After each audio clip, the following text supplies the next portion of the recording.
So Peter Forbes, I should say your full name. First of all, a big congratulations. Thank you very much. You have won the Warwick Prize for Literature with Dazzled and Deceived, Mimicry and Camouflage.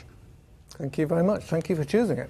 Well, it's not just me, it's the rest of the panel. But I'll tell you where I'd like to begin. I think last time we met, you were editing Poetry Review, a fine magazine with a wonderful lineage going all the way back to, the founding of, I think, the Poetry Bookshop with Mr. Munro and Poetry and Performance. And 1909. 1909, yes. That's wonderful. We were very aware of the tradition, but sometimes it's a bit of a millstone, that tradition. That was 15 years ago, I think, when we were doing a poetry promotion, Poetry Books for Christmas. Yeah. Remember that one? Yes, indeed. Yeah. But my question is, when I opened this book, I thought, Dazzled and Deceived, Mimicry and Camouflage can't be the same Peter Forbes. Right. So I flicked to the back, there he was, the guy with the beard, it's the same bloke. So tell me about this journey from editing poetry, you were very good at it, and writing a book which for the moment, let's call a science book. Well, I started in science. I read chemistry for 3 years.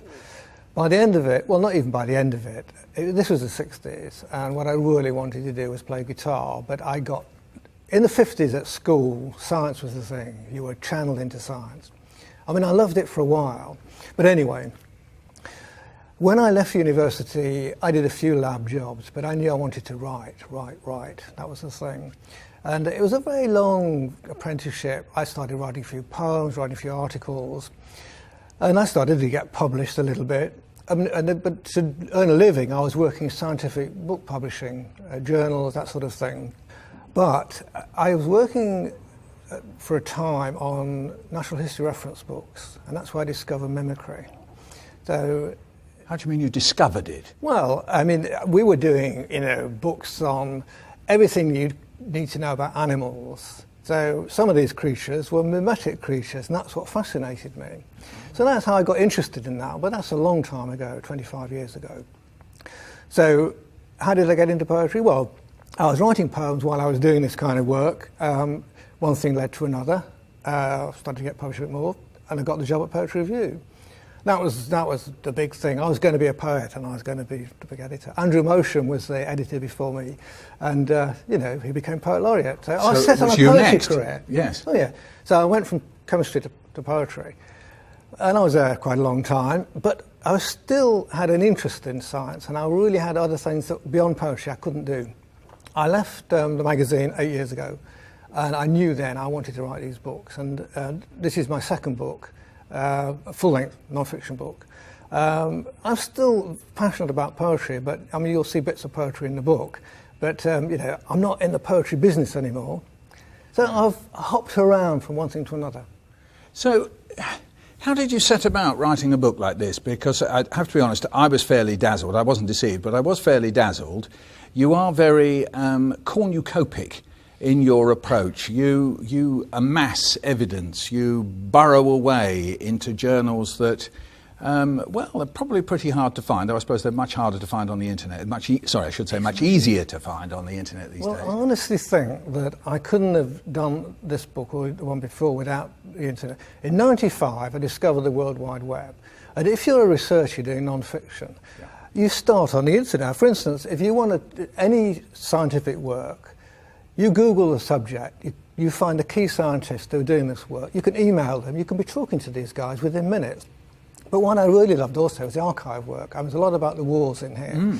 So I went to the War Museum, the archives at Kew, burrowing through these 50, 60-year-old files that hardly anybody's ever looked at.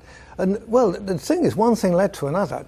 When I started this subject, I had a very narrow idea of the sort of natural history of mimicry. But I knew that camouflage in the war was going to come in. Now, how did you know that? Let me just stop you there, because in a sense, the book is a fine book about animals, about genetics and about evolution. That it's a fine book on just on those grounds. But at some point or another, you made what is really a poetic leap. You took the leap into a form of human behaviour, if you like, which is to camouflage and our own form of mimetics and so on. So what point was that? I sense that might have been a eureka moment, I don't know. Well, I think the point is that when I first discovered these mimetic creatures back in the 80s, when I was doing international sport, I was always passionately interested in art. I've always loved Picasso. I've always loved 20th century art, modernism.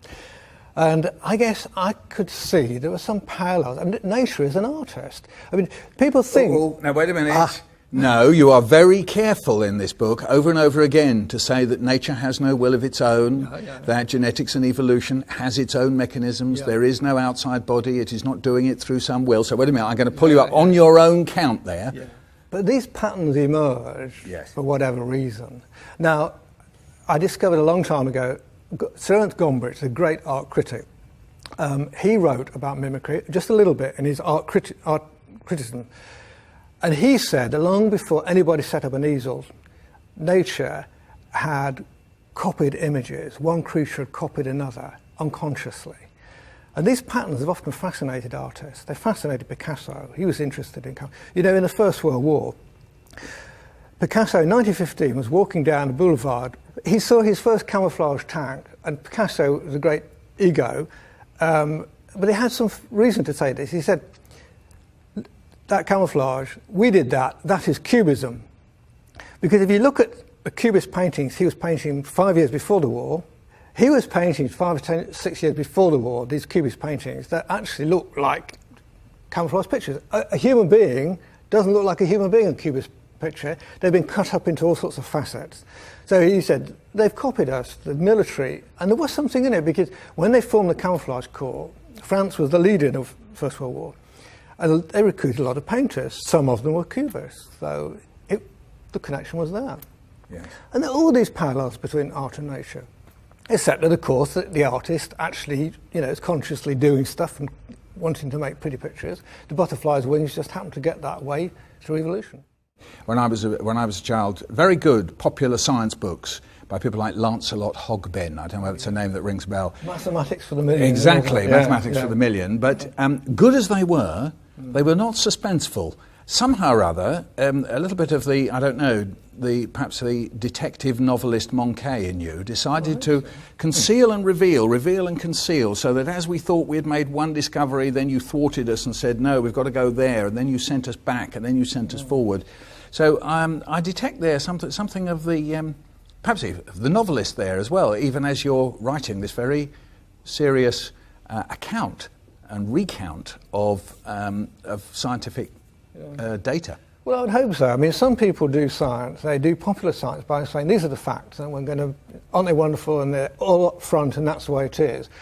But when I researched this, I kept finding scientists who disagreed passionately, and as decades went by, explanations veered from one to the other and back again. Also, the human stories of scientists who were, personally hostile, and they state their cause, that they had to believe in this, and any criticism was shot down.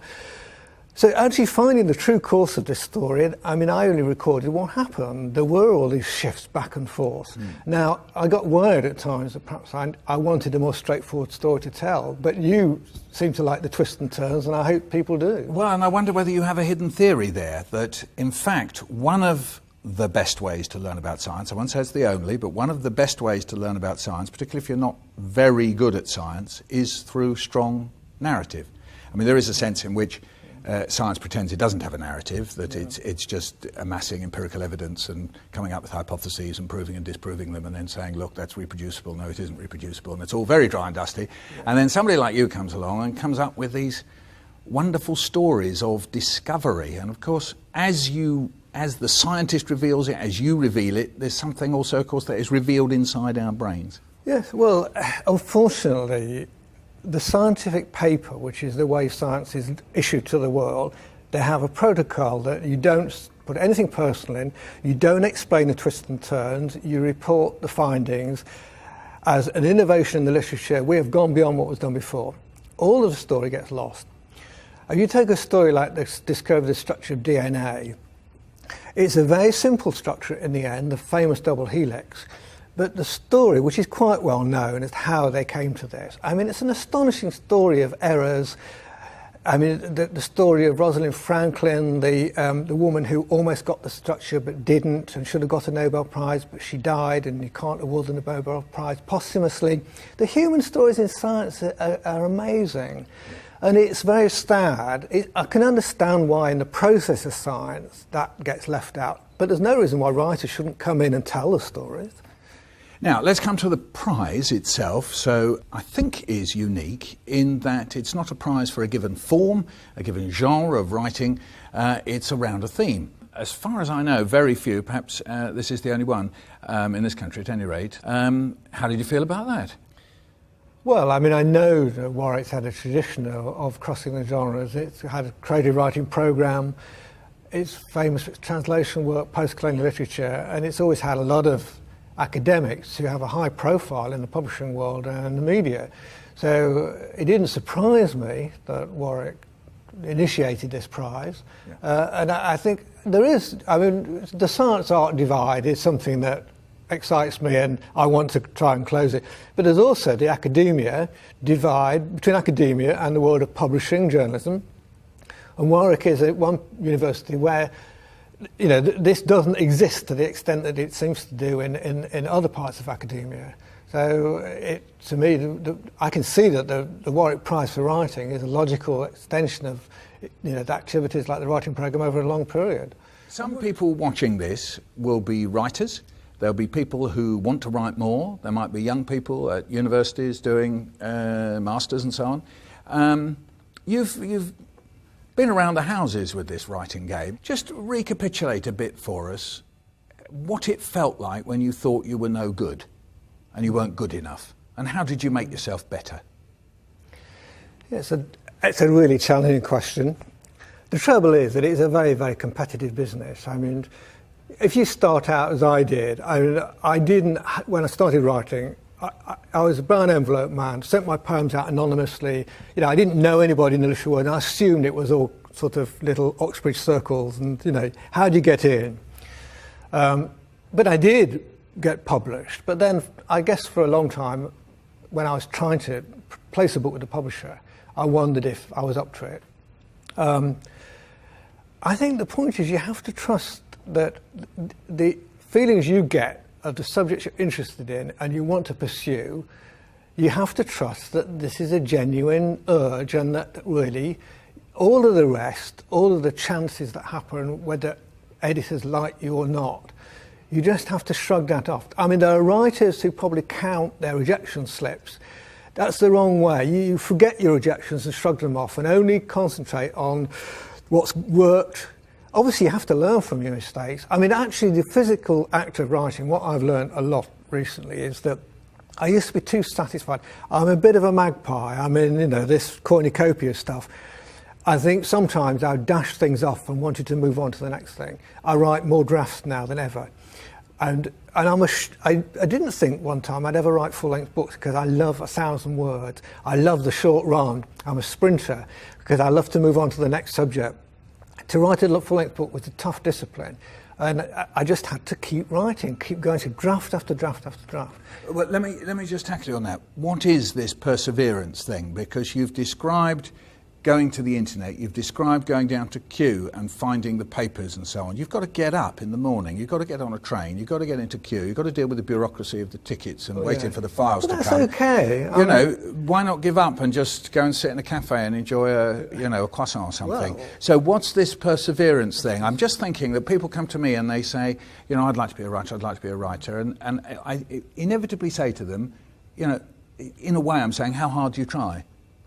So where did that come from? Where did the little bug that got inside you had said, that gets you up in the morning and says, get on with it, Peter? Well, the research is delightful. I mean, getting on the train to get down to Kew, going out to meet people, going to Cambridge to meet the butterfly people or whatever, getting on a train to go and research. I love that. But the harder thing is you come back with a tape recorder and you've got to transcribe it, and then you've got to then turn it into your text and keep going. So what's motivating you? Well, to the love of the material, and second, the need to earn a living.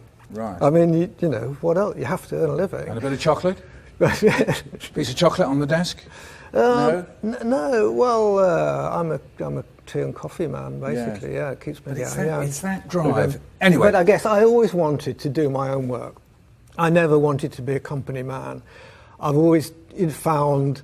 I used to love working at the Poetry Society, in a sort of creative team and have office life, but I'm happy researching on my own and writing. I guess I always wanted to do that. Now, this is a very social act. You've produced a book that is informing plenty of us who don't know this story and wouldn't have made the artistic scientific jumps that you've made, that you've gone over a story that's familiar to some, not to others, all the rest of it. As I say, it's I don't want to make it sound boring, it's socially responsible. So there you are, there's a bit of an irony, isn't it? You're sitting there on your own with your tea and coffee and slaving away, but then it's out there with a sense of social responsibility. Where does that come from? Well, I think, to be a writer is a great job, but you sometimes wonder. You look at people who are doing tougher jobs and the jobs that have to be done. I mean, nobody asks you to be a writer. And there are people out there saving people's lives and, keeping your electricity going and growing your food and stuff. You've got to do something to earn your keep. And if you're a writer and you don't get your stuff out there and it doesn't, get read, basically you have failed. I mean, you've got to justify your calling. And did you owe it to us in some way, telling us this story? At times I felt there was an urgency that it's either irritated you or even angered you that people haven't got this evolution thing. They've muddled it and they've distorted it, and there was sort of, you could turn over a page and there was a bit of Forbes being a little bit irritated and so on. And it was good irritation. There's an itch there, because I suppose I feel that a lot of science these days, a lot of it doesn't get out. When I read the journals, the scientific journals, and there's amazing stuff coming out all the time, and it gets into the newspapers. But I mean, I've seen articles actually in the newspapers of science where I thought this is going to set the world on fire, and it doesn't somehow. Yeah. And I think, God, well, we have to work harder, because science is full of fabulous stories. Yeah. And I mean, and ultimately, it's about our survival. Ultimately. Well, yes, it is. Yes, and I suppose you could butterflies. I mean, Bates. The story starts with Bates, the Amazon jungle in 1850. And people think butterflies, he said, airy, frivolous things, pretty, but what's the point?